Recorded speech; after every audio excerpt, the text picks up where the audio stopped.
Notimundo a la carta. Una opción para mantenerse informado. Con Gisela Bayona.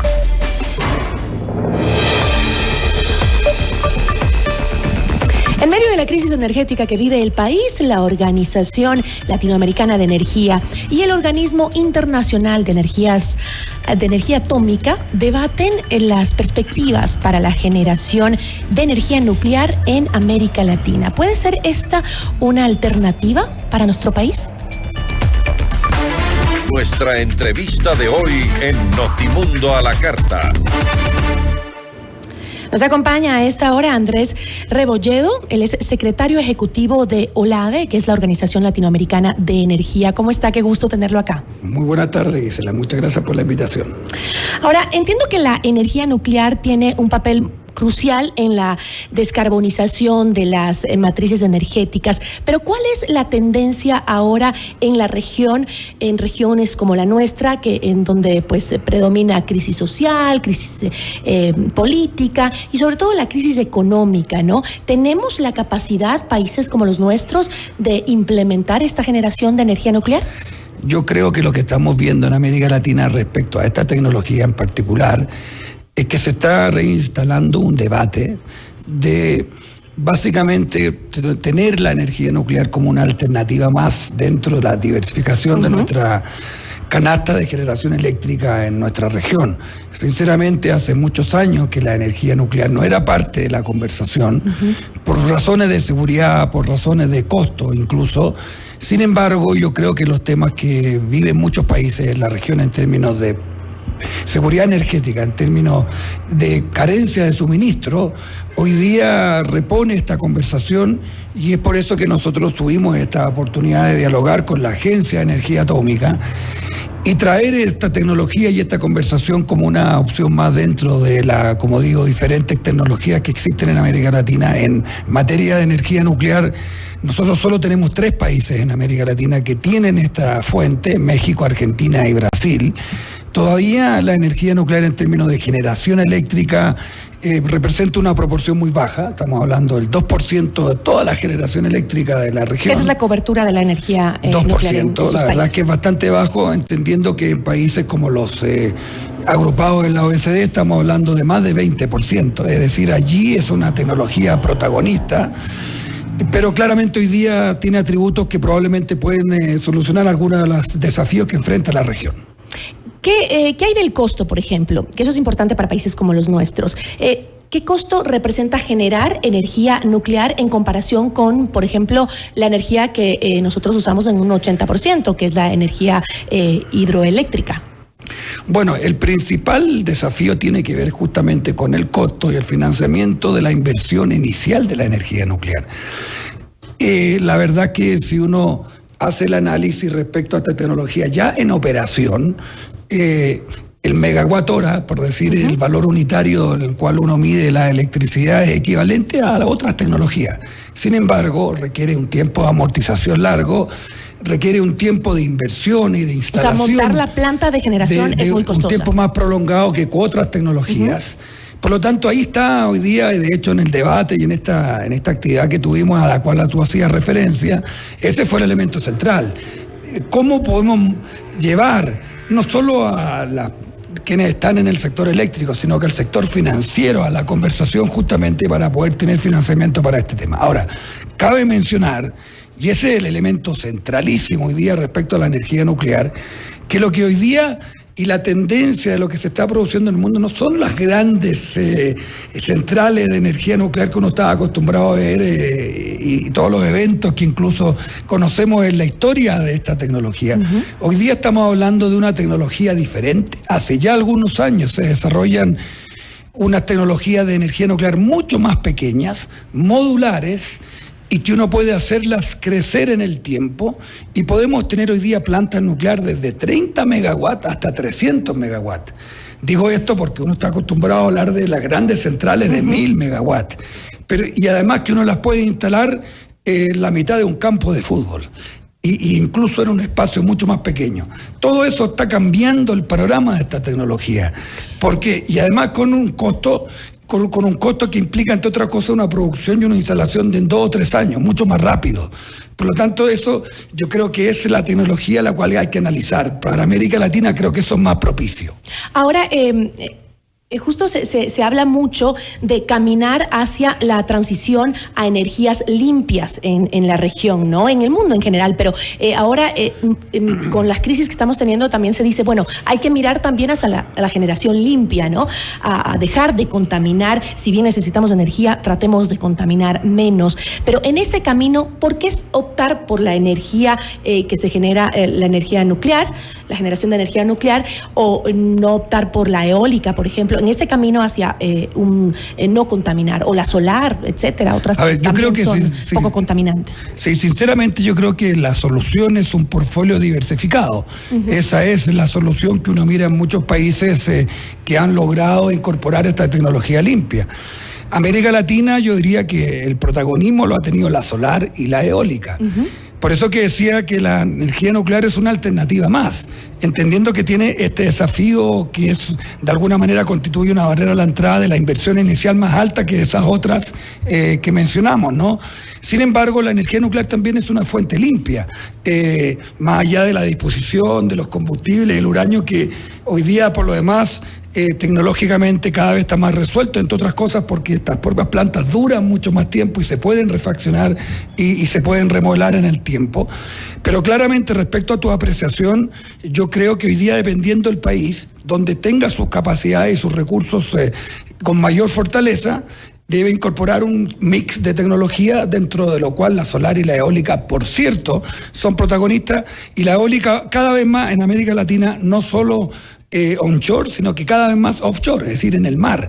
En los próximos años vamos a ver muchos aerogeneradores en América Latina en alta mar, cosa que hoy día no existe en América Latina, y creo que eso también da cuenta de que estas tecnologías van madurando y van siendo más competitivas.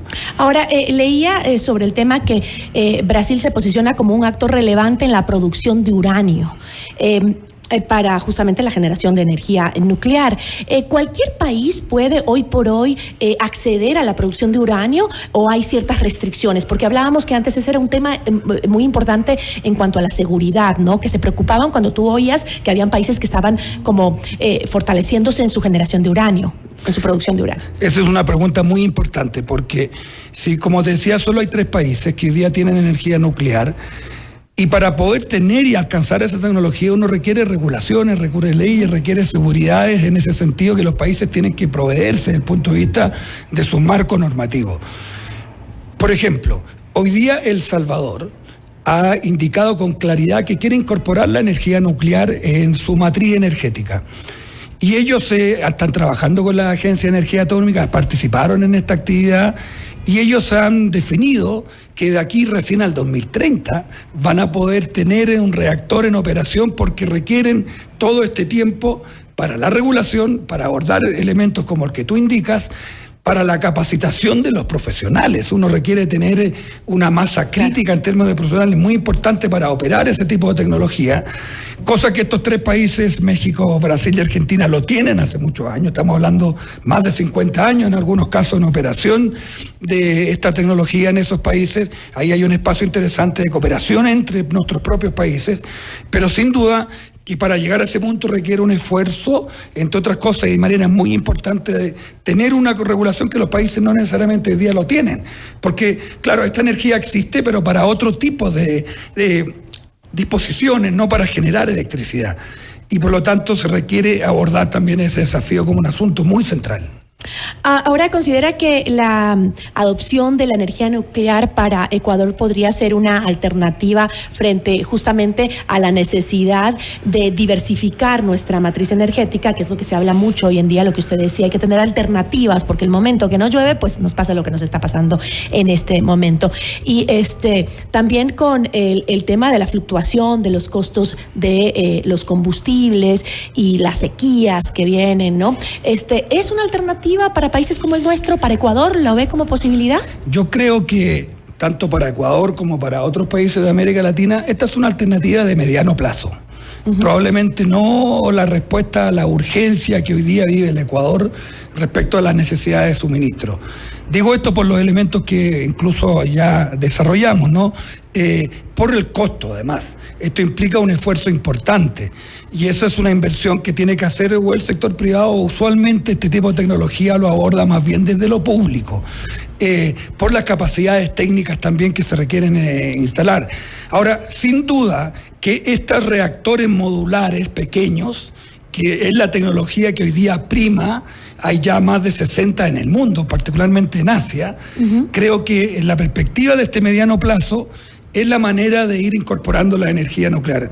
Repito, no me imagino nuestra región con las plantas históricas de 1000 megas, sino que con plantas que van creciendo probablemente de 30 a 300 megas, localizadas en distintos lugares, y creo que esa es la tecnología que tiene un sentido en América Latina en el mediano plazo, abordando los desafíos que yo indico. Ahora, cuando se hablan de energías limpias, hay quienes dicen, no son tan limpias en realidad aquellas energías de las que se están hablando de la eólica, de la solar, por ejemplo, porque dicen que los materiales con los que se construyen estos generadores de ese tipo de energía también dejan en el ambiente ciertos daños después de algún tiempo. La eólica también con el daño que le hace al ambiente, ahuyentando los pájaros en algunos sectores.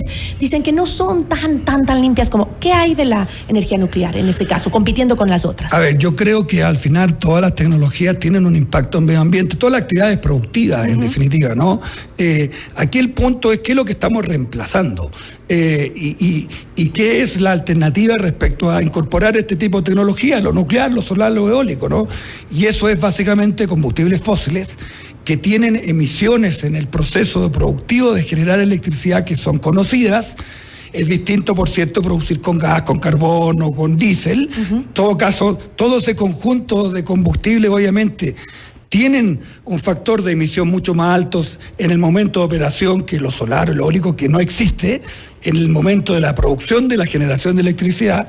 Pero claramente cuando uno toma el ciclo completo de esta actividad productiva, desde la producción de los materiales, los minerales en muchos casos que son importantísimos para producir esta tecnología, y la disposición final al cabo del ciclo productivo, 20, 25, 30 años, que hay que hacer algo con los paneles, hay que hacer algo con el uranio utilizado efectivamente en materia de energía nuclear, aunque tecnológicamente yo creo que eso en el tiempo se va resolviendo, incluso económicamente se va resolviendo. Quiero decir, en el caso de energía nuclear, por ejemplo, ya hay tecnologías que usan uranio utilizado en plantas previamente, que tienen otro factor de planta, quiero decir, otra capacidad de producción, pero ese tipo de soluciones se va resolviendo en el tiempo, me parece a mí. Interesante, hay que seguir hablando del tema.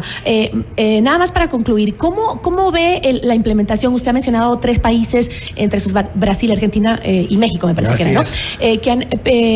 Pero yo siempre que veo este tipo de iniciativas que son importantes, me parece que en Latinoamérica siempre estamos pensando muy en la inmediatez, ¿no? Son temas que hay que pensarlos desde ya. ¿Cómo se ha enfrentado la posición de este debate justamente en América Latina, que estamos acostumbrados a ir tapando huecos, a actuar en la inmediatez y no pensar en el futuro? Bueno, yo creo que esa es la pregunta fundamental para la hora de concebir cuál es la variable de éxito respecto a los países que han tenido un desarrollo energético interesante en América Latina y en el mundo. Yo creo que hay al menos 3 consideraciones importantes en ese sentido. Primero, planificar como un elemento central respecto a lo que sabemos va a pasar en el futuro.